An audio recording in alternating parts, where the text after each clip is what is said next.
सर्वमंगल मांगल्ये शिवे सर्वादि साधके शरण्ये त्र्यंबके गौरी नारायणी नमस्तुते। बोलो सच्चे दरबार की जय। नमस्कार दोस्तों, स्वागत है आप सभी का मेरे YouTube चैनल आर के भक्ति ज्ञान में। भक्तों, आज की वीडियो में हम आपको श्री दुर्गा सप्तशती पाठ के 10वें अध्याय की कथा सुनाएंगे, जिसमें कि शुंभ के व्रत की कथा सुनाई जाएगी। तो सभी भक्तजन हमारी कथा को ध्यानपूर्वक प्रसन्न चित्त मन से सुने। जिन भक्तों ने अभी तक हमारे चैनल को सब्सक्राइब नहीं किया वो हमारे चैनल को सब्सक्राइब कर बेल आइकन जरूर दबाएं। जिन्होंने अभी तक हमारी वीडियो को लाइक नहीं किया वीडियो को लाइक करें और कमेंट में जय माता दी लिखना न भूलें। महर्षि मेधा ने कहा, हे राजन, अपने प्यारे भाई को मरा हुआ तथा सेना को नष्ट हुई देखकर क्रोध में भरकर दैत्यराज शुंभ कहने लगा, दुष्ट दुर्गे, तू अहंकार से गर्व मत कर, क्योंकि तू दूसरों के बल पर लड़ रही है। देवी ने कहा, हे दुष्ट, देख, मैं तो अकेली हूँ, इस संसार में मेरे सिवा दूसरा कौन है। यह सब मेरी शक्तियाँ हैं, देख सब कि सब मुझ में प्रविष्ट हो रही हैं। इसके पश्चात ब्राह्मणी आदि सब देवियों उस देवी के शरीर में लीन हो गई और देवी अकेली रह गई। तब देवी ने कहा, मैं अपनी ऐश्वर्य शक्ति से अनेक रूपों में यहाँ उपस्थित हुई थी, उन सब रूपों को मैंने समेट लिया, अब अकेली ही यहाँ खड़ी हूँ, तुम भी यहीं ठहरो। महर्षि मेधा ने कहा। तब देवताओं तथा राक्षसों के देखते देखते देवी तथा शुंभ में भयंकर युद्ध होने लगा। अंबिका देवी ने सैकड़ों अस्त्र शस्त्र छोड़े, उधर दैत्यराज ने भी भयंकर अस्त्रों का प्रहार आरंभ कर दिया। देवी के छोड़े हुए सैकड़ों अस्त्रों को दैत्य ने अपने अस्त्रों द्वारा काट डाला। उसी प्रकार शुंभ ने जो अस्त्र छोड़े उनको देवी ने अपनी भयंकर हुंकार के द्वारा ही काट डाला।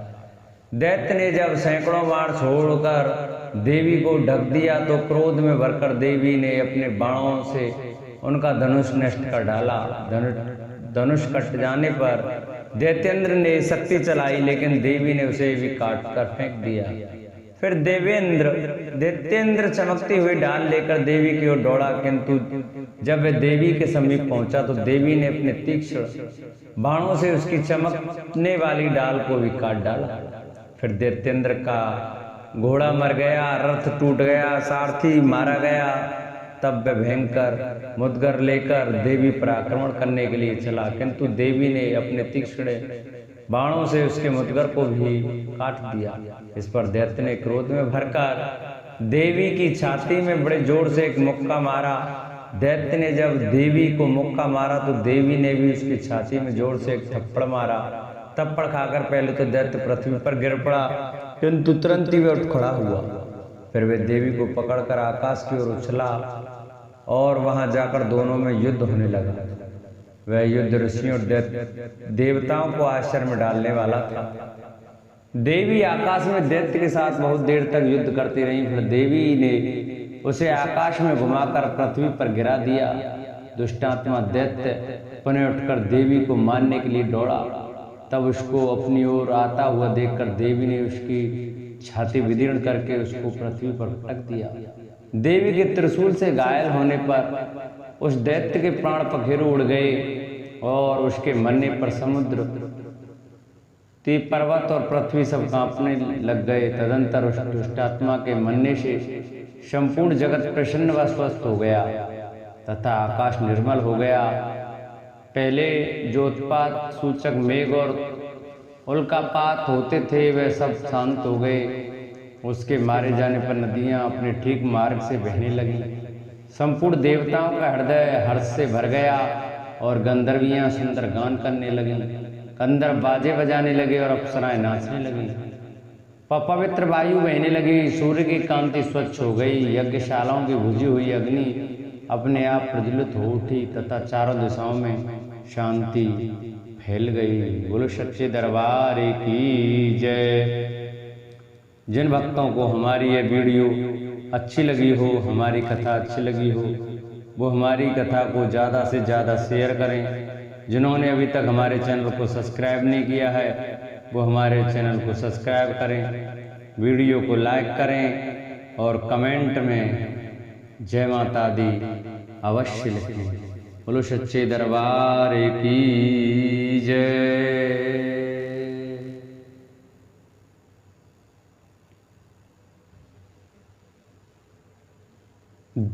महर्षि मेधा कहते हैं, दैत्य के मारे जाने पर इंद्रादि देवता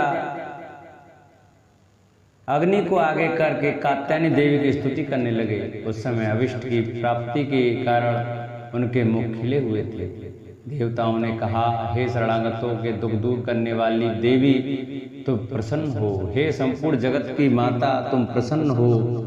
विघ्नेश्वरी, तुम विश्व की रक्षा करो, क्योंकि तुम चर और अचर की ईश्वरी हो। हे देवी, संपूर्ण जगत के आधार रूप हो, क्योंकि तुम पृथ्वी रूप में विस्थित हो और अत्यंत पराक्रम वाली देवी हो। तुम विष्णु की शक्ति हो और विश्व की बीज परमाया हो, और तुमने ही संपूर्ण जगत को मोहित कर रखा है। तुम्हारे प्रसन्न होने पर ही ये पृथ्वी मोक्ष को प्राप्त होती है। हे देवी, संपूर्ण विद्याएं तुम्हारे ही भिन्न भिन्न स्वरूप हैं। इस जगत में जितनी स्त्रियां हैं वह सब तुम्हारी ही मूर्तियां हैं। एकमात्र तुमने ही इस जगत को व्याप्त कर रखा है।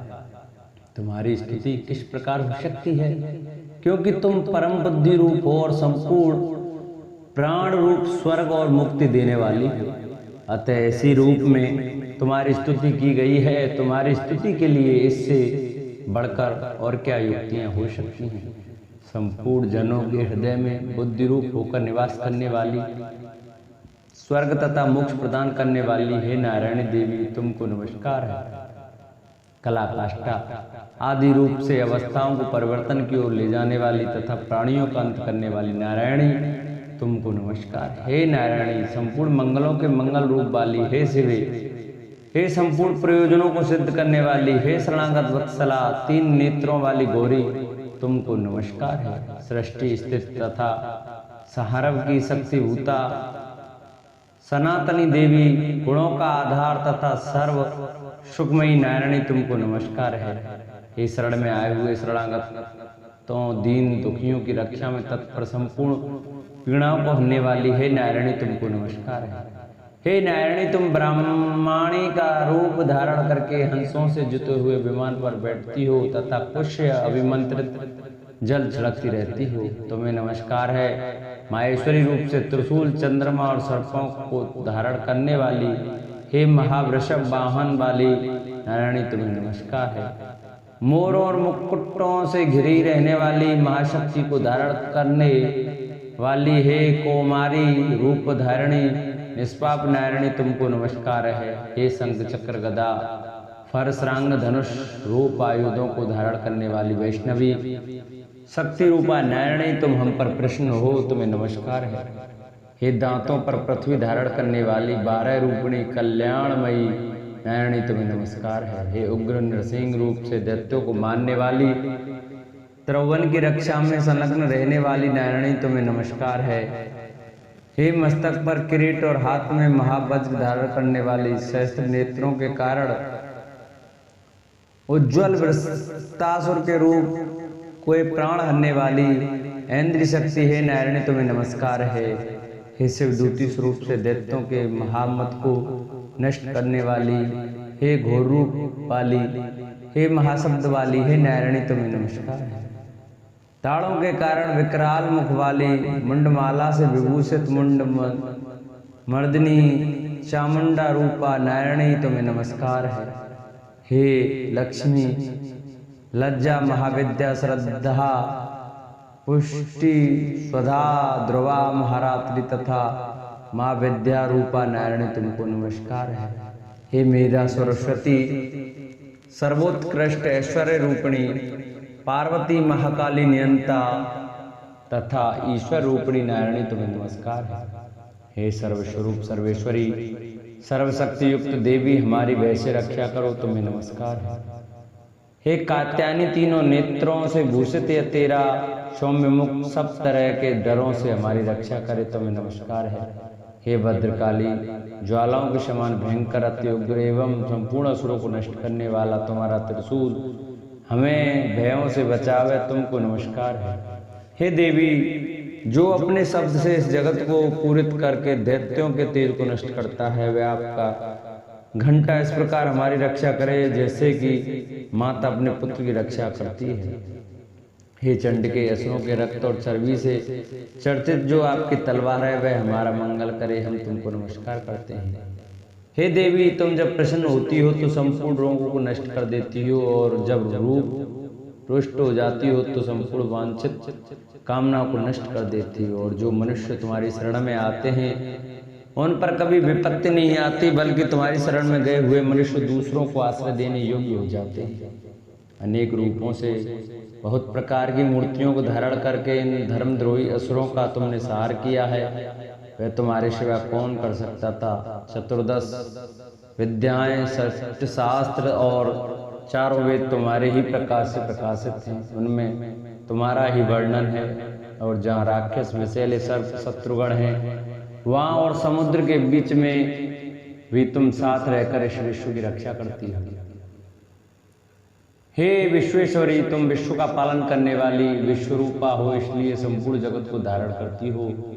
इसलिए ब्रह्मा विष्णु महेश की भी वंदनी हो। जो भक्ति पूर्वक तुमको नमस्कार करते हैं वह विश्व आश्रय देने वाले बन जाते हैं। हे देवी, तुम प्रसन्न हो और असुरों को मारकर जिस प्रकार हमारी रक्षा की है, ऐसे ही हमारे शत्रुओं से सदा हमारी रक्षा करती रहो। संपूर्ण जगत के पाप नष्ट कर दो और पापों तथा उनके फल स्वरूप होने वाली महामारी आदि बड़े बड़े उपद्रवों को शीघ्र ही दूर कर दो। विश्व की पीड़ा को हरने वाली देवी, शरण में पड़े हुए और प्रसन्न हो। त्रिलोक निवासियों की पूजनीय परमेश्वरी, हम लोगों को वरदान दो। देवी ने कहा, हे देवताओं, मैं तुमको वर देने को तैयार हूँ।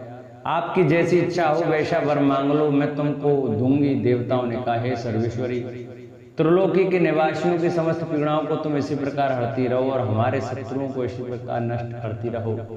देवी ने कहा, वैश्वसत मनवंतर के 28वें युग में 2 और महासुर शुंभ और निशुंभ उत्पन्न होंगे। उस समय में नंदगोप के घर में यशोदा के गर्भ से उत्पन्न होकर विंध्याचल पर्वत पर शुंभ और निशुंभ का संहार करूंगी। फिर अत्यंत भयंकर रूप से पृथ्वी पर अवतीर्ण हो कर मैं वैपचित्त नामक दानवों का नाश करूंगी। उन भयंकर महाअसुरों को भक्षण करते हुए मेरे दांत अनार पुष्प के समान लाल होंगे।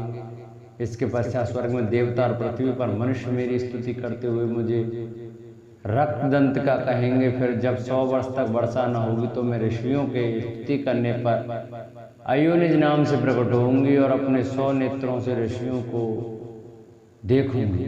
अतः मनुष्य शताक्षी नाम से मेरा कीर्तन करेंगे। उस समय में अपने शरीर से उत्पन्न हुए प्राणों की रक्षा करने वाले शाकों द्वारा सब प्राणियों का पालन करूंगी। और तब इस पृथ्वी पर शाकंभरी के नाम से विख्यात होंगी। और इसी अवतार में मैं दुर्ग नामक महाअसुर का वध करूंगी और इससे मैं दुर्गा देवी के नाम से प्रसिद्ध होंगी। इसके पश्चात जब मैं भयानक रूप धारण करके हिमालय निवासी ऋषियों महर्षियों की रक्षा करूंगी तब भीमा देवी के नाम से मेरी ख्याति होगी। और जब फिर अरुण नामक असुर तीनों लोगों को पीड़ित करेगा तब मैं असंख्य भ्रमरों का रूप धारण कर के उष्मादित्य का वध करूंगी। तब स्वर्ग में देवता और मृत्यु लोक में मनुष्य मेरी स्तुति करते हुए मुझे भ्रामरी नाम से पुकारेंगे। इस प्रकार जब जब पृथ्वी राक्षसों से पीड़ित होगी तब तब मैं अवतरित होकर शत्रुओं का नाश करूंगी। बोलो सच्चे दरबार की जय। बोलो माँ शेरा वाली मात की जय। जिन भक्तों को हमारी ये वीडियो हमारी कथा अच्छी लगी वो हमारी वीडियो को ज़्यादा से ज़्यादा शेयर करें। जिन्होंने अभी तक हमारे चैनल को सब्सक्राइब नहीं किया है चैनल को सब्सक्राइब कर बेल आइकन जरूर दबाएं, जिससे हमारी जो भी वीडियो है उसका नोटिफिकेशन आप तक अवश्य पहुंचे। हमारी वीडियो को लाइक करें और कमेंट में जय माता दी लिखना ना भूलें। बोलो सच्चे दरबार की जय।